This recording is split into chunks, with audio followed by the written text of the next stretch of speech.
afternoon and welcome to Lunchtime series, proudly powered by leadershipbydesign.co, where we aim to add value to people's lives. You can listen to us live every Wednesday and Thursday at lunchtime on ebizradio.com, where you can talk about everything leadership, coaching, and marketing.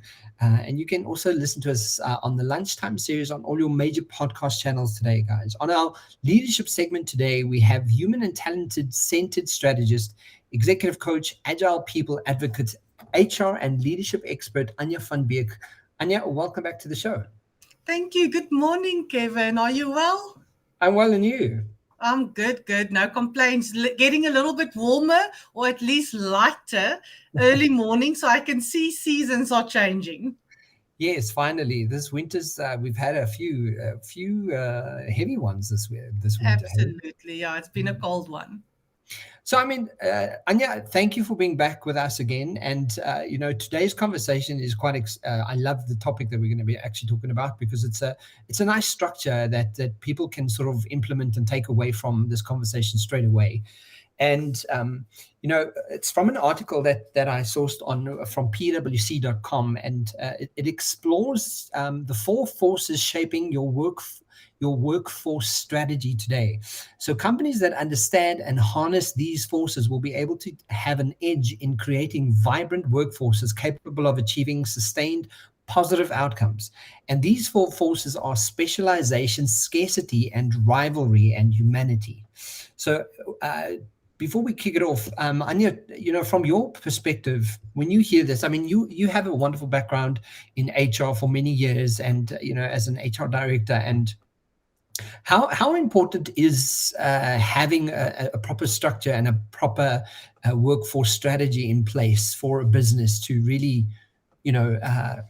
make the impact that they intend to make? Yeah, I think it's really critical, because any business leader would understand the importance of a business strategy, or would actually agree with that.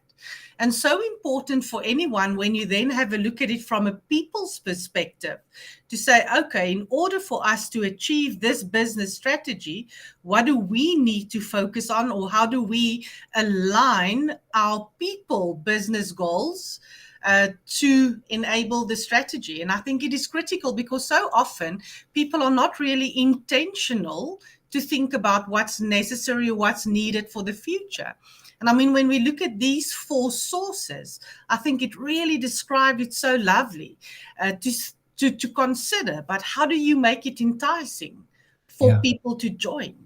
Or how do you focus on the talent, and what do you need to develop? So I think it's critical, getting back to your question, to have a strategy and to be clear on what's the milestones and the goals that you want to achieve.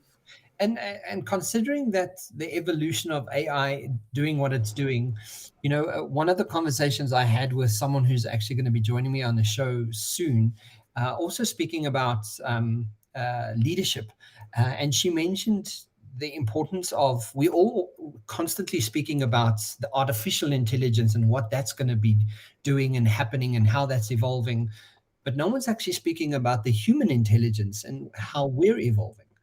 It's one of the book that I'm releasing in October. Speaks to those 5 points of what is the evolution of the core critical skills that we're going to need as humans, and how are we using that as an evolution or an evolutionary tool to kind of go, we need, because the five areas that it speaks to is creativity, critical thinking, social intelligence, self-management, and attention management. And those critical skills as a skill for a human skill really is going to help push the agenda of that human intelligence and how that evolves. And I think that's going to, that speaks to, helping meet the actual business strategy of the business. Yeah, and first of all, congratulations. I can't wait for your book. I saw somewhere on social media, I don't know if it was a mock-up of the cover page, but congratulations. We're waiting in eagerness to read that. And I think it's, like you said, if you think of skills like critical thinking and conflict management, all of those five that you've mentioned, I think is absolutely important, because we can't solve problems on the same level that it was created.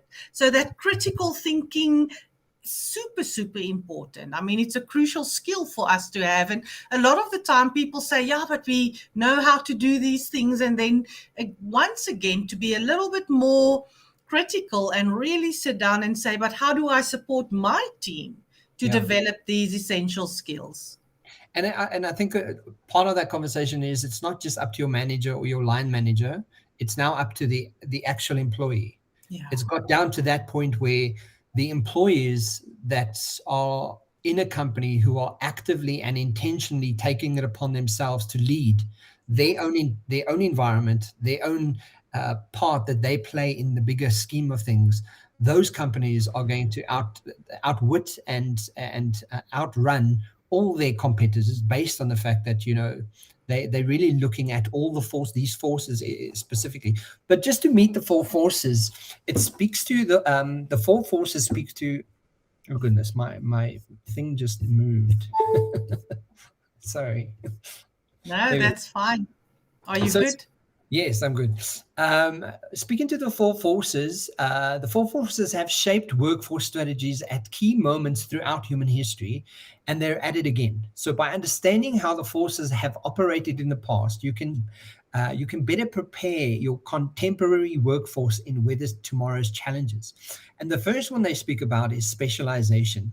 And the one key conversation here is the expertise we obtain and build to succeed, but how can we anticipate the roles we'll need and the roles that's being displaced, right? So yes, the evolution of AI is happening and it's there, but that conversation is, are we anticipating how we need to start specializing, and where are we specializing? Because I think a lot of people, I mean, to just make this a very practical scenario, one of the programs that I'm currently running for in a sales environment, the head of the sales department said, if people are an expert in doing something, just like put the experts in place, because they're there as experts, right? Let them do the expert role. But and I know many companies take this approach because they have leadership and development, or the L&D departments that they actually, learning and development departments that they actually rely on. But yet the learning and the development department's not necessarily an expert in a field of study, right? So you kind of go, learning and development, yes, they're there as a supportive role to be able to help the organization, but they're not experts in certain areas. So you have to start considering, when do you need to specialize and bring a specialist in for this specific thing, because you need people to really specialize in an area, because if you don't, there's companies that are going to do it, and they're going to have the edge on you as a corporate, right? Yeah. And I think on the one side, I think what comes to mind when I think and consider that point is two things. First of all, it's really about that collaboration, because yes, we have the experts, and yes, for example, to use your example, the L&D team, but how do we now collaborate differently to give us that competitive edge? Yeah. Yes. So that was the first point. And I think then the second point that I want to put it out there for the listeners, I 100% agree with what they said, that we do need to have the experts and putting them in the right strategic roles, even considering what they might be, because they're the experts and they know, perhaps looking 10, 20 years in it, in the future. However, I do believe that there's also something that's called the T-shaped individual. And the T-shaped individual say, even though I'm a specialist or even then an expert in one area, what are my generalist, I almost want to say skill set or function knowledge that I still need to have in place to balance it out? Because to only be a specialist in future will not necessarily support your own growth. But I get the point of handpicking those individuals to support you to think about the future and anticipate, as you've said, the roles that we will need, or even the roles that might be displaced. But I think it's also about, as I said, that collaborative, collective intelligence that we can build on. Yeah, I think that stands out for me because I think, the more we do that, the more we sort of are co-creating, and then with the co-creation becomes a bigger creation. So I think Yeah. that it's very important to recognize that part of becoming, or part of specialization is, yes, to have a specialist being able to do that, but how do I collaborate with that specialist and Mm, bring a whole new added something to this environment, mm, and be strategic about it, because part of that would lend itself to the workforce strategy and the business strategy, right? I yeah. mean, the next one they speak about is rivalry, which I find quite interesting. And the reason employees choose us over competitors, and that's so true, right? Are Yeah. we winning now? How can we win as our requirements change with our strategy? And I think, one of the things you look at in certain sectors of business currently, for example, if you look at insurance, or if you look at car sales. Mm, I mean, looking at new cars, and everyone's just trying to outwit the next one with, if you buy this car, you can get 10,000 Rand extra specials on your car. And then a yeah. different one is like, we'll give you everything for free if you do this, so they're all coming up with strategies on how to outwit your rivalry. And I think, part of that conversation is really important, because it speaks to, for me, it speaks to, how am I extra special? How do I do that extra special something for my client that everyone else isn't doing? Mm, Because that's essentially uh, what the best of the best is pointing to. How do we become the best of the best? And how do we look at rivalry and saying, okay, well, I can see my competitors doing that, but this is what I do even better. yeah. And you know what I'm also thinking, and for me it's because I'm coming from that people perspective. Yeah. Once again, is why would the employee choose you above employer X? Yeah. Yes. Yes. Because we know that the power and the value that we offer is that uniqueness of our workforce or our employees working for us. I mean, we always said that we were in the services business, one of the organizations that I worked with, and they can copy so many things, but they can't copy that culture, that glue that's making you special. I mean, you have seen that walking into organizations, and then as you enter, you just feel the vibe, you see it on the smiles, the interaction with the team. And even though this point focused on what do you do uniquely for your customers, I think the starting point is, why would I choose to work for you or in your organization? And I see that now. I think I've mentioned it to you. I'm a mom to four young um, adults, and they all now in the brink of what's the next role, what's the next step in my career. Yeah. And I just had a conversation with one of them where it's so interesting to say, Mom, these are the options. How do I now choose? And to think what these youngsters want from an employer. In their minds, an employer of choice. What is it that they're looking for? I'm so glad that you're bringing that element into it, because I mean, the other point that we have is the humanity, but I think that the rivalry is, understanding that people want to work for companies, and I think that agenda is an agenda that people are fiercely aware of. Yeah. Is, what is the culture of this organization? Do I really want to work for business X? And why would I want to be there? What kind of extra benefits do I get from being in this environment? And I Yeah. think that's also a very important point, because when you have a workforce that supports the culture and it supports the business strategy, and then they collaborate and they work so well together that it's this entire force working against their competitors, but Mm, they're doing it from a position of, yeah, but we love to work here. We yeah. absolutely love to work here. So it's like a no-brainer that, like, this is something that we do, and we do it with eagerness, and we do it with excitement, right? So I think that's a very important factor that people sometimes miss. They're Yeah. always looking at external and not looking at internal. Yeah, absolutely. And I think the two is so closely aligned that even though it's two forces, I think when you leverage them, in a very specific way, companies will see the advantage, and they will stand out because it will just happen. I almost want to say automatically. Yeah. So, I mean, another one that's part of the four forces is scarcity. So the talent shortages and skills deficit that could harm performance. So where are we short on talent now, and what skills will we need?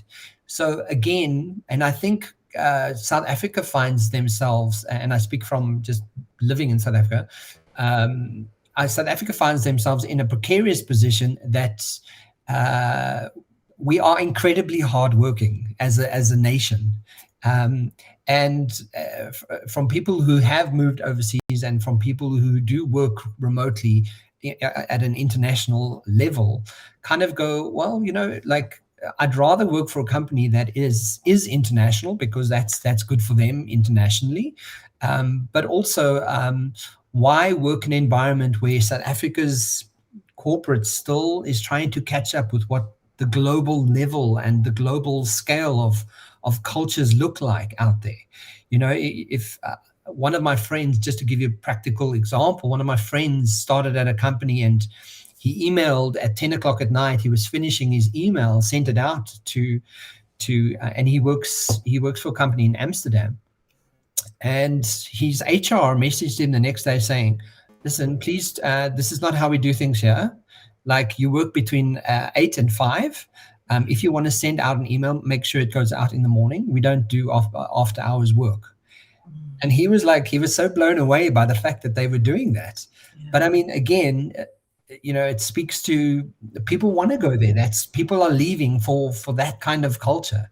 So we do have a scarcity in talent, and that's one side of it. And the other side of it is, like, how much are we, like, upskilling the people we do have and doing what we can to retain the people we do have. Yeah. And once again, Kevin, you have touched on so many important points. And I think the first thing is, as you said, let's learn from the best in the international world, or in the world out there, simply because I know France also has a very, very strict legislation around working hours. But I think that's such a small part of the bigger picture, because when we then have a look at, but what skills are, what is it that people need, that when we talk about talent shortage? And I think what's important there is very much aligned to your book, looking at critical thinking, looking at problem solving, looking at things like resilience and stress tolerance and flexibility. So for me, it's that fine balance between the technical, the new technical know-how. We all work in a world that's technology is changing like this, but also focusing then on what people used to call soft skills. And now we call it either essential skills or critical skills, because it's not a nice to have anymore, especially if you're a leader. Those things like resilience, building your own and your team's resilience. And I mean, a practical example links to what you've just said. Are you as a leader then mindful about, scheduling meetings back to back? Or do you allow a short period of time to have a comfort break, or just, it sounds funny, but just to stretch?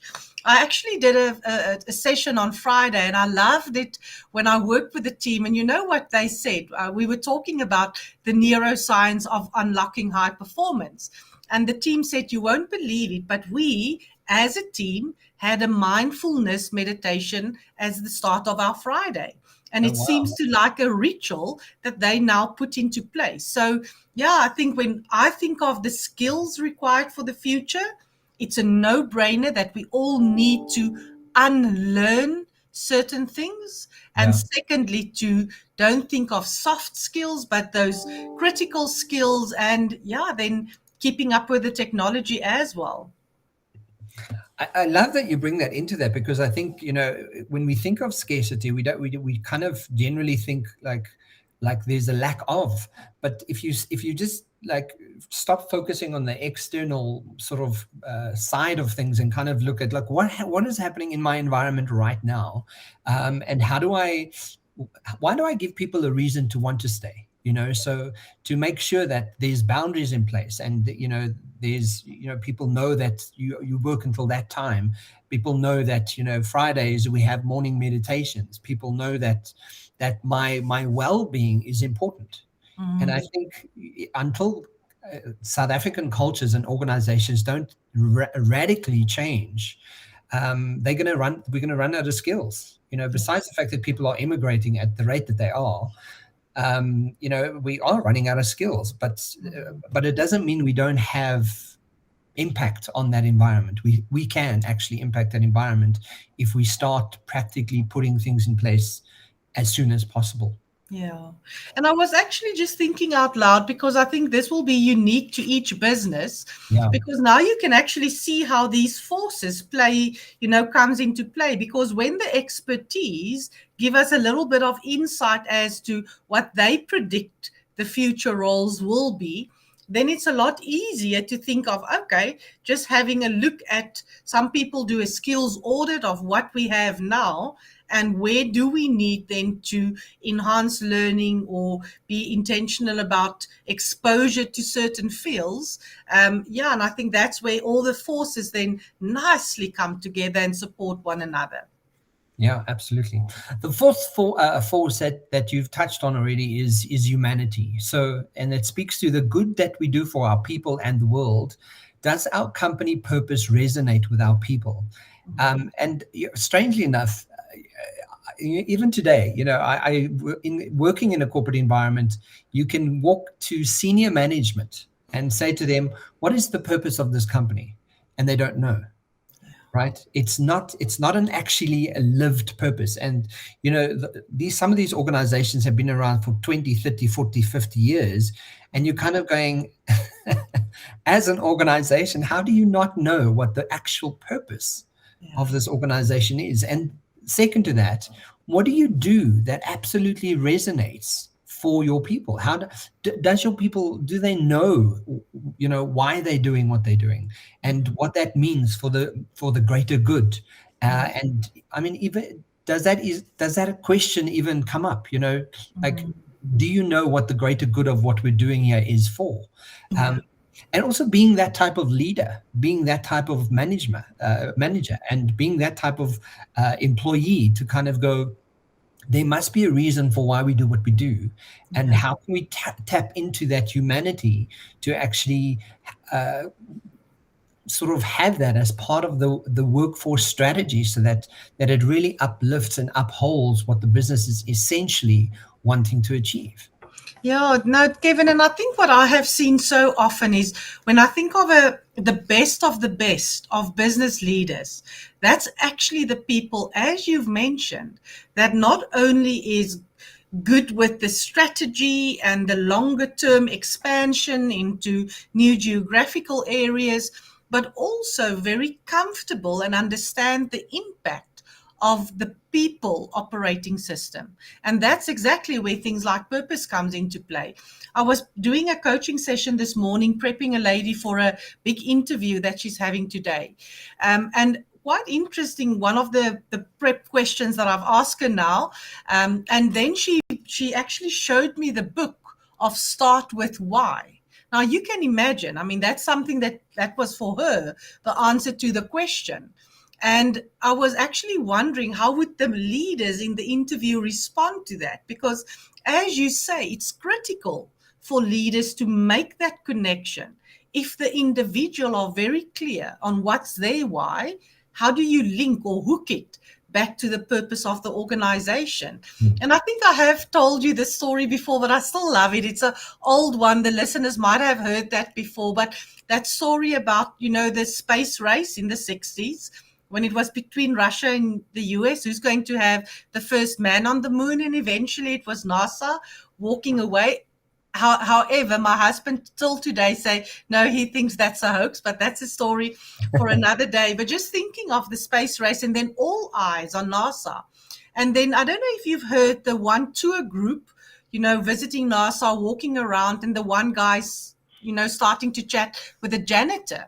And then when he asked the janitor, what are you responsible for? He said, I'm here to help them put a man to put a man on the moon. How Yeah. beautiful is that? So not saying cleaning toilets or sweeping the floor, but a clear connection with what's the overall purpose of what we're trying to achieve. Yeah, and I think that's when you hear it from that context, you kind of understand, like, when it's clearly understood and the purpose is clearly relayed in that way.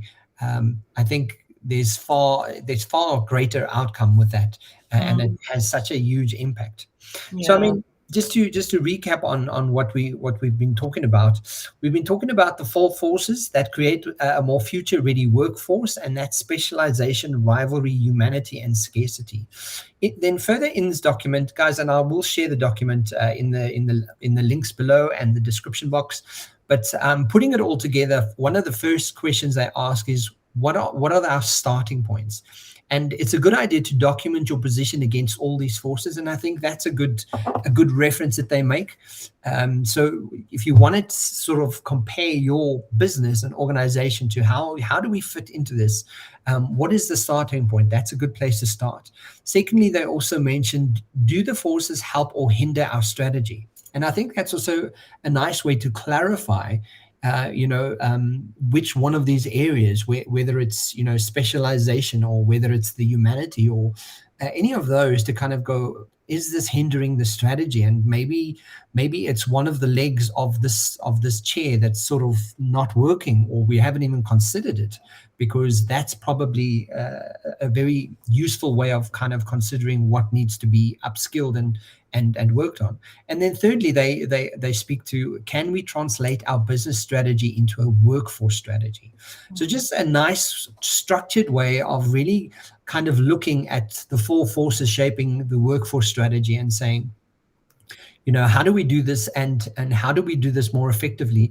And is what we're doing working? And I think that's maybe the overall arching question. And yeah, like, what do you want to leave people with around this conversation? Yeah, I think it's such an important one, because going back to your question in the beginning, how important is it? And it's so lovely that we're actually ending with that point as well, as to say, looking at the business strategy, what does it mean now for the people strategy? And I want to say, irrelevant of the size of your organization, but be intentional to create that people focus or that people strategy. My tip always comes back to the humanity part. Even though all four are important, my favorite still links back to that humanity, simply because the people in your organization will make or break the business. You can have Yeah. a good strategy, but if you don't have the right talent, it will almost get lost. So, yeah, I think that is for me the ultimate. Fantastic. I love it. Guys, so if you want to find out more, it's the Meet the Forces Shaping Your Workforce Strategy. This will go out live probably this week sometime, and you can check, the link will be left in the description box below. Anja van Beek, she's I need to get this because it's very long. Human and talent-centered strategist, executive coach, agile people advocate, and HR leadership expert. Anja van Beek, thank you so much for joining me. Guys, if you want to get hold of us, her information is also in the description box below. Anja, thank you for spending some time with us, and have a fantastic week. Thank you. And this is always one of the highlights of my months. Thank you for the interview and the conversation, Kevin. No problem. Thanks. Chat to you soon. Cheers. Bye-bye.